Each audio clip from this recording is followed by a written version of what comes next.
इस सरकार का बाजार और महंगाई पर कोई नियंत्रण नहीं रह गया है। खुद को धार्मिक कहने वाली सरकार भगवान श्री कृष्ण के प्रिय खाद्य पदार्थों दही और मक्खन तक पर जीएसटी लगाती है। जिंदा रहते हुए जनता से हर चीज पर टैक्स वसूलने वाली यह सरकार कम से कम मरने पर तो लोगों को बख्श देती, लेकिन नहीं, वहां भी लूटना है। जिस देश में 80 करोड़ लोगों को 5 किलो राशन के लिए कतारों में लगना पड़ता हो, उस देश में यह सरकार 12 लाख तक के टैक्स न लेने के लिए अपनी पीठ थपथपा रही है।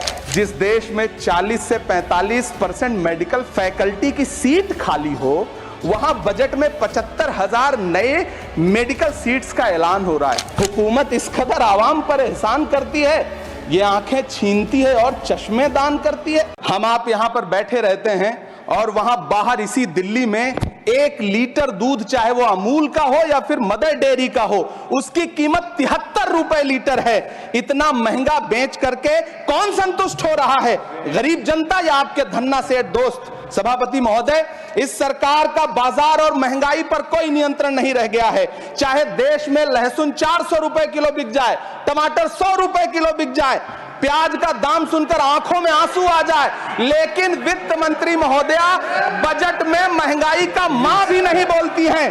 बच्चों की किताब और पेंसिल तक पर टैक्स लगाने वाले सरकार से मैं पूछना चाहता हूं कि आप मध्यम वर्ग का हितैषी बताते हैं खुद को, तो शर्म नहीं आती है? खुद को धार्मिक कहने वाली सरकार भगवान श्री कृष्ण के प्रिय खाद्य पदार्थों दही और मक्खन तक पर जीएसटी लगाती है और बात करती है मध्यम वर्ग की हिमायती होने की। जिंदा रहते हुए जनता से हर चीज पर टैक्स वसूलने वाली यह सरकार कम से कम मरने पर तो लोगों को बख्श देती, लेकिन नहीं, वहां भी लूटना है। अंतिम संस्कार के सामान, अगरबत्ती, धूप बत्ती, केवड़ा जल, चंदन पाउडर, जौ, बताशा, काला तिल, पंचरत्न, कपूर और कफन तक पर टैक्स लेने वाली यह सरकार किस मुंह से खुद को मध्यम वर्ग का हितैषी बताती है? कौन सी संतुष्टि, किसकी संतुष्टि? कदम कदम पर टैक्स देकर लुटने वाली जनता की, या फिर जनता से टैक्स वसूल करके धन्ना सेठों का खजाना भरने वाली सरकार की? किसकी संतुष्टि? जिस देश में 80 करोड़ लोगों को 5 किलो राशन के लिए कतारों में लगना पड़ता हो, उस देश में यह सरकार 12 लाख तक के टैक्स न लेने के लिए अपनी पीठ थपथपा रही है। हुकूमत इस कदर आवाम पर एहसान करती है, ये आंखें छीनती है और चश्मे दान करती है।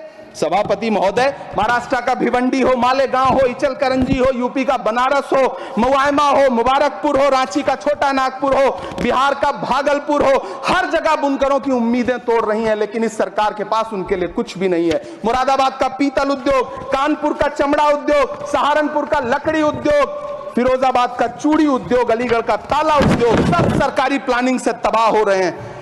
इन तमाम के बीच सरकारी सपोर्ट से बस एक उद्योग फल फूल रहा है, नोएडा का नफरत उद्योग। सभापति महोदय, जिस देश में 40 से 45% मेडिकल फैकल्टी की सीट खाली हो, वहां बजट में 75,000 नए मेडिकल सीट्स का ऐलान हो रहा है।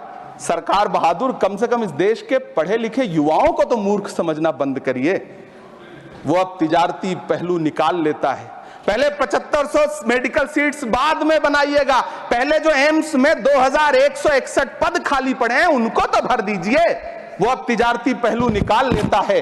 मैं कुछ कहूं तो तराजू निकाल लेता है। मैं इसलिए भी तेरे फन की कद्र करता हूं तो झूठ बोल के आंसू निकाल लेता है। काश ये बजट बीपीएससी के पेपर लीक की शिकायत करने वाले